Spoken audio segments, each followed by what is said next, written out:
السلام علیکم ورحمۃ اللہ وبرکاتہ۔ بابری مسجد کا کیس اور بابری مسجد کا فیصلہ انصاف کے نام پر ایک دھوکہ تھا، یہ کہنا ہے سپریم کورٹ کے سابق جسٹس نریمن نے، اور انہوں نے عدالت کو آئینہ دکھایا ہے کہ مسجد کی جگہ مندر کی تعمیر کے حکم کا پوسٹ مارٹم کیا جائے۔ ملزموں کو بری کرنے والے جج پر بہت سارے نوازشات بھی کی گئیں، اس بات کا بھی انہوں نے حوالہ دیا۔ سپریم کورٹ آف انڈیا کے سابق جج جسٹس نریمن نے احمدی میموریل لیکچر میں ملک کے عدالتی نظام کو آئینہ دکھاتے ہوئے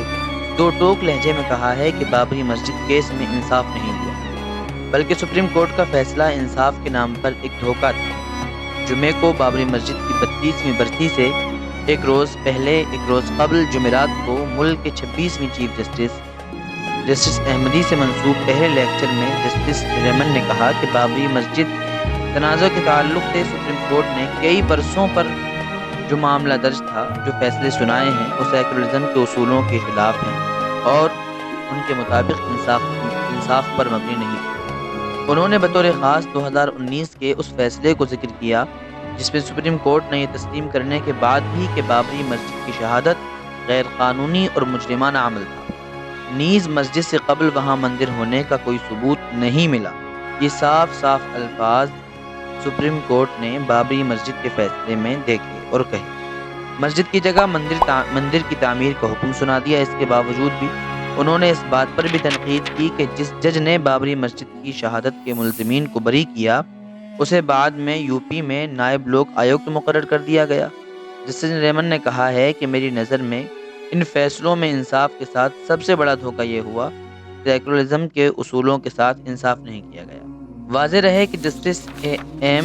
احمدی میموریل لیکچر کا آغاز اسی سال سے کیا گیا ہے، جس کا موضوع سیکولرزم اور ہندوستانی آئین تھا۔ انہوں نے 6 دسمبر 1992 کو بابری مسجد کی شہادت کے بعد حکومت کے اقدامات پر بھی تنقید کی اور یاد دلایا کہ پہلے اس نے ایبراہم کمیشن قائم کیا جو بلا شبہ 17 برس تک سوتا رہا، اور پھر 2009 میں اپنی رپورٹ پیش کی۔ دوسری بات یہ کہ اس نے ایودھیا تحویل اراضی قانون پاس کیا، اور ساتھ میں کہوں گا انہوں نے بولا کہ بڑے ہی شاطرانہ طریقے سے سپریم کورٹ میں یہ طے کرنے کے لیے صدارتی ریفرنس بھی دائر کر دیا کہ کیا مسجد کے نیچے مندر تھا۔ اس کے بعد انہوں نے بابری مسجد سے متعلق عدالتوں کے فیصلوں کا حوالہ دیتے ہوئے کہا کہ ڈاکٹر اسماعیل فاروقی اور دیگر اور محمد اسلم بنام حکومت ہند 1994 کیس میں کورٹ کو ایودھیا تحویل اراضی ایکٹ 1993 کے بجواز ہونے یا نہ ہونے کا فیصلہ کرنا تھا۔ ساتھ ہی یہ بھی طے کرنا تھا کہ بابری مسجد سے متعلق صدارتی ریفرنس کے کہ مسجد کے نیچے مندر تھا یا نہیں، قابل سماعت ہے کہ نہیں۔ اس میں کورٹ نے مذکورہ ایکٹ اور اس کے تحت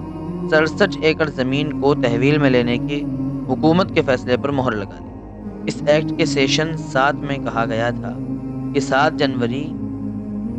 1993 کو، یعنی جس تاریخ کو مذکورہ ایکٹ پاس ہوا ہے، اس دن ایودھیا میں بابری مسجد کی جگہ کی جو صورتحال تھی وہ جوں کی توں رکھی جائے گی۔ اس طرح اس جوں کی توں صورتحال کا مطلب یہ تھا کہ ہندو پجاریوں کو بابری مسجد کو توڑ کر بنائے گئے عارضی مندر میں پوجا کی اجازت ہوگی۔ اس نقطے پر 2 بینچیں ہو گئیں جس میں دونوں کی الگ الگ سوچ اور الگ الگ رائے تھی،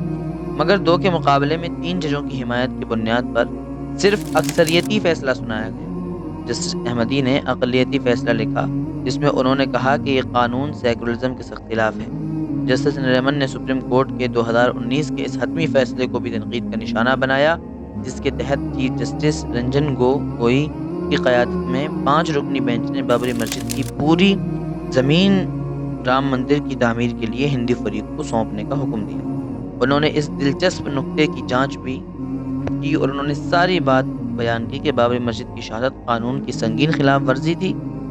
اور 2019 کے متنازع فیصلے کا حوالہ دیتے ہوئے جسٹس نریمن نے اس جواز پر سوال اٹھایا کہ جو 5 رکنی بینچ نے مسجد کی زمین مندر کی تعمیر کے لیے دیتے ہوئے پیش کیا ہے، وہ صرف ایک دھوکہ ہے اور وہ غلط ہے۔ سے گزارش ہے کہ اگر ہماری یہ انفارمیشن آپ کو اچھی لگتی ہو تو آپ ضرور کمنٹ کریں، شیئر کریں اور ہمارے چینل کو سبسکرائب کریں۔ السلام علیکم ورحمۃ اللہ وبرکاتہ۔